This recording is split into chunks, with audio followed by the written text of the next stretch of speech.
Hi friends, welcome back to our channel. இன்றைக்கி பட்டாணி உருளைக்கிழங்கு பொரியல் எப்படி செய்கிறதுன்னு பார்க்க போகிறோம்.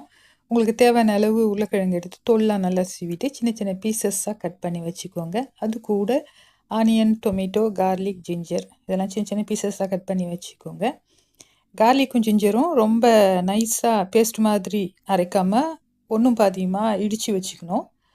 அதுக்கு பிறகு ஒரு வானலில் ஆயில் அப்ளை பண்ணிவிட்டு கடுகு, ஜீரகம், பெருஞ்சீரகம், கிராம்பு, பட்டை, லவங்கம், கறி லீவ்ஸ், டர்மரிக் பவுடர், வீட்டில் அரைச்ச மிளகாய்த்தூள், டேஸ்ட்டுக்கு தகுந்த மாதிரி சால்ட்டு.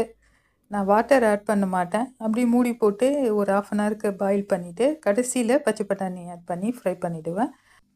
அது கூட கொஞ்சம் கருவேப்பிலை ஆட் பண்ணுவேன். அப்புறம் கொத்தமல்லி சின்ன சின்ன பீசஸாக கட் பண்ணி போடுவேன். பிகாஸ் கொத்தமல்லி எனக்கு ரொம்ப பிடிக்கும்.